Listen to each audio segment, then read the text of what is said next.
میرے پاس ایک شخص آیا, اس بھیکاری تھا, غریب آدمی بنا ہوا تھا کہ میرے گھر میں, میں نے گھر جا کے دیکھا گھر میں واقعی کچھ بھی نہیں تھا, ہائے ہو ایسا بیچارہ رونا دھونا. تو میں نے کہا دیکھو میں تمہیں بھیک نہیں دیتا. اس نے کہا میں ہوں بھی خاندانی آدمی, مجھے بھیک کے پیسے, یہ خاندانی کا لفظ میں نے وہاں سے بہت زیادہ سیکھا ہے. کہہ رہے ہم خاندانی لوگ ہیں, ہم بھیک. تو کہہ رہے میں نے کہا ٹھیک ہے پھر آپ مزدوری کرو. کہہ رہے میں ریڑھی لگاؤں گا. میں نے کہا چلو. میں خود اس کے ساتھ جوڑیا بازار گیا, وہاں سے 2 ریڑیاں خریدیں اپنے خرچے پہ, اس کو دیں. میں نے کہا کیا آم کا سیزن چل رہا تھا, میں نے کہا ٹھیک ہے یہ پیسے لو, جاؤ آم لے کر آؤ. اور میں نے تھوڑا سا پروفٹ اپنا اس میں رکھ لیا کہ جتنی ارننگ ہوگی اس میں اتنے فیصد مجھے دے دینا, ٹھیک ہے نا. تو آپ نے وہ ارننگ لے کے وقف کر دیا. اپنا بزنس بھی کر سکتے ہو ایسے. تو میں تو آپ کو وقف بزنس تو آپ بہتر جانتے ہیں نا, میں تو آپ کو کہہ رہا ہوں فی سبیل اللہ اس طرح بھی رقم وقف کی جا سکتی ہے. تو بھائی 20% مجھے دے دینا. پھر ہم نے اس کی جو بھی شرائط آدمی کر لے کہ میں نے کیا کرنا ہے اس کا. تو جوڑیا بازار سے ہم نے اس کو 2 ریڑیاں دلائیں. اس کو ہم نے پھر آم اور کیلے اس کا اس نے بزنس شروع کیا. اس کو میں نے پہلے 20,000 روپے دیے, پھر 35,000 روپے. اس نے بزنس کیا, کمانا شروع کیا, 20% مجھے دیتا, 80% خود رکھتا, اور ٹھیک ٹھاک پروفٹ ہونا شروع. پھر جی آیا کہ اب وہ میں اصل میں گودام لینا چاہ رہا ہوں تاکہ میں مال کیا اٹھاؤں, کاروبار تو بڑھتا ہے نا. پھر ہم نے کہا جی اچھی بات ہے. گودام بھی گھر کے قریب ہی کہیں دیکھ لیا. اس کا وہ گودام میں نے جا کے دیکھا بھی, چیک بھی کیا. میں نے کہا اچھا ایک غریب آدمی کو کیا ہو رہا ہے, یہ کیا کسی کو پیسے پکڑا دو تو ختم ہو جاتے ہیں, اس طرح کاروبار رن کر کے دو اس کو, اپنا بھی فائدہ اس کا بھی فائدہ. اپنا پروفٹ تھوڑا رکھو تاکہ ایسا نہ ہو کہ وہ بیچارہ, جب زیادہ بڑھ جائے کاروبار پھر آپ پروفٹ کا ریشو بڑھا بھی سکتے, لیکن وقف میں نہیں بڑھا سکتے. ہم نے جناب اس کو پورا گودام بھی لے کے دے دیا. اس نے وہ کیلے لا کے, کچے کیلے ہوتے تھے اس میں وہ کیمیکل لگتا ہے نا, اس سے پکتے ہیں, وہ پک بھی رہے ہیں, اور جناب بزنس ٹائٹ.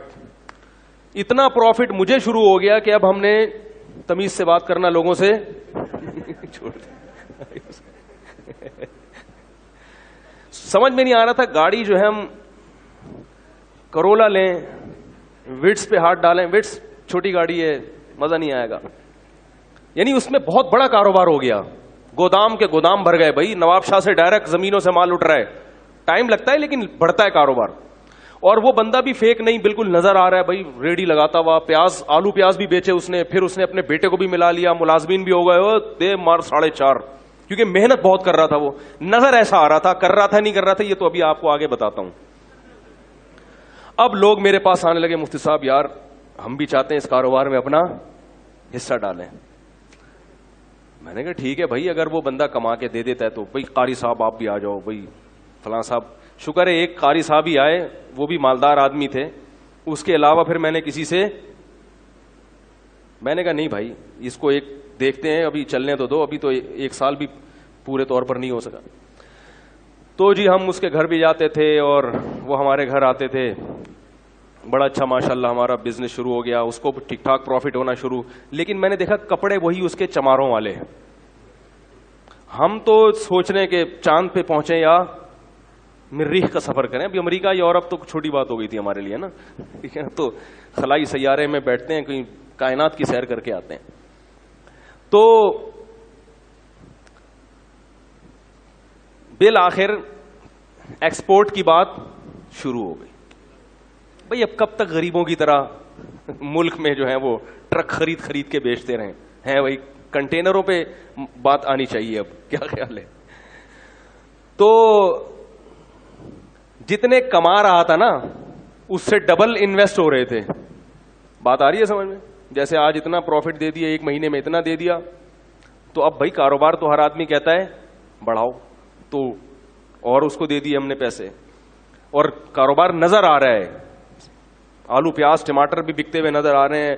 گودام سے منڈی بھی جا کے میں نے دیکھا, وہاں بھی باقاعدہ اس کی ایک شاپ ہے جہاں سے وہ سارا بزنس ہو رہا ہے.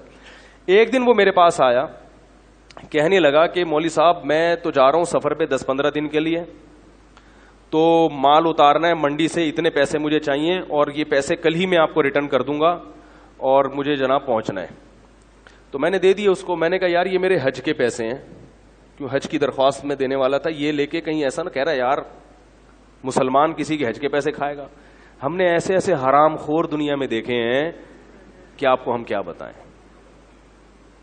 اس کا بیٹا وہ بیمار بنا ہوا تھا, اس نے کہا یار حج, ہم نے کیا کلمہ نہیں پڑھتے, بیانات میں بھی بیٹھتا تھا وہ آ کے اور کہتا تھا ہم سید ہیں, اور کہتا تھا مفتی صاحب پیسہ پکڑانے سے پہلے یہ دیکھو کہ بندہ خاندانی ہے یا نہیں ہے. سمجھ رہے ہیں, یہ بڑی گنتیاں سیکھی ہوئی ہوتی ہیں, تبھی کسی کی چکنی چپڑی باتوں میں مت آؤ. تو ہم نے وہ اس کو دے دی, ہم نے کہا چلو کل منڈی میں مل ہی جائیں گے. اس بندے نے رات کو محلے والوں کو جتنی جیبیں نچوڑ سکتا تھا سب کی جیبیں نچوڑی. دکان سے جو جنرل اسٹور تھا اس سے 2-3 مہینے کا راشن اٹھایا. اس نے کہا پڑوسی یہ کل دے دے گا پیسے. کسی سے چلتے ہوئے کسی سے اگر امید تھی نا 50 روپے مل جائیں گے ادھار, تو اس سے 50 روپے بھی لیے, کسی سے 500 لیے, کسی کے 1 لاکھ, ہمارے تو لاکھوں روپے لیے ہوئے تھے. ہر آدمی سے جتنا نچوڑ سکتا تھا اس نے نچوڑا. اسٹیمپ پیپر پہ جو ہمارا ایگریمنٹ ہوا تھا وہ لکھا ہوا تھا اس کے انگوٹھے کے ساتھ, یعنی میرے تو اس سے جو پیسوں کا لین دین تھا ریٹرن بھی تھا نا سارا, انگوٹھا بھی, آئی ڈی کارڈ بھی, سب کچھ. اب جناب وہ انگوٹھا لے کے اب تک میں 10 سال سے بیٹھا ہوں. وہ انگوٹھے کا کیا کریں گے بھائی, کیا خیال ہے, انگوٹھے سے کچھ ہوتا ہے؟ خیر جی, ہم اگلے دن جب پہنچے تو کوئی بندہ ہی نہیں تھا. پتا چلا کہ راتوں رات گودام بھی اس نے اس کا بھی سودا کیا ہے, گودام والے کا 3-4 مہینے کا کرایہ بھی ہضم کیا, اور جتنا مال گودام میں پڑا تھا پہلے سے اس نے کوئی اس کا سودا کیا ہوا تھا کہ بھئی اس کا پروگرام تھا اس دن بھاگنے کا. وہ راتوں رات اس نے سارا مال سستے داموں بیچا, وہ پیسے الگ, ہمارے پیسے الگ, جو ہمارا پروفٹ تھا وہ الگ, حج کے پیسے الگ. اور محلے والوں میں کسی سے 500 لے سکا, 50 لے سکا, 10 روپے مل سکے, جنرل اسٹور والے سے پیسے لے کے 12 سال ہو گئے میرے بھائی, 10 سال ہو گئے, صرف انگوٹھا ہے اس کا میرے پاس. 10 سال کے بعد میں نے کرنا سوچا کہ اس انگوٹھوں کو دیکھ کے کیا آدمی حسرت کرے, اس انگوٹھے کو بھی, کیونکہ کچھ بھی نہیں ہو سکتا, کچھ بھی نہیں ہو سکتا. کراچی اتنا بڑا ہے کہ وہ غائب. پھر پتا چلا کہ محترم کا بزنس ہی یہی ہے, یہ غریبوں والے کپڑے پہنتے ہیں, گھر میں کوئی بھی چیز نہیں رکھتے, کچھ ادھار غریب بچے لیے ہوئے ہیں اس نے رینٹ پہ, ٹھیک ہے نا, غریبوں سے 2-4 بچے ادھار لے کے رکھ دو بھائی, کوئی آئے گا تو منہ دکھانے کے کہ یہ میرے بچے ہیں. اس طرح کا پتہ نہیں, ہو سکتا ہے اپنے ہی بچے ہوں, واللہ عالم. تو ان کا کئی سالوں سے یہی کاروبار. کیا ہوا کہ ہم نے اس کو تلاش کیا, نہیں ملا, غائب ہو گیا. ہم نے کہا چلو بھائی جو چیز قسمت میں نہیں تھی وہ. ایک دن ایک سبزی منڈی سے ایک پٹھان آیا باجوڑ کا, مجھ سے ملنے کے لیے, بڑا لمبا تڑنگا. کہنے لگا وہ بندہ تھا اس نے آپ کے پیسے لے کے بھاگا. میں نے کہا ہاں.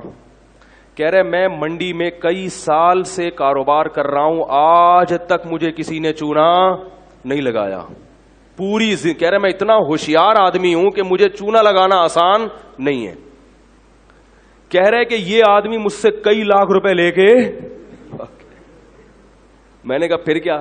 کہہ رہے میں مفتی صاحب آپ کو یہ بتانے کے لیے آیا ہوں کہ اللہ کی قسم مجھے پیسہ نہیں چاہیے. کہہ رہے میں نے قسم اٹھائی ہے, میں نے بندوق خریدی ہے کہ یہ مجھے اگر مل گیا, اس کے سر میں اگر میں نے 7 گولیاں نہیں اتاری تو میری بیوی کو 7 طلاقیں.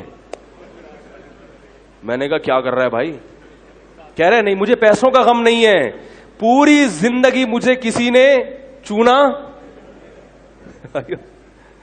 تو میں نے کہا جب اتنے بڑے فنڈر کو چونا لگ گیا تو بھائی ہم تو اس فیلڈ کے ہیں ہی نہیں. تو اس نے بندوق, اس نے کہا کہ مجھے بس یہ بتاؤ ہے کہاں, مجھے پیسے نہیں چاہیے. کہہ رہے میں نے اس کے سر میں کتنی گولیاں اتارنی ہیں, نہیں اتاری تو میری بیوی کو طلاق ہے.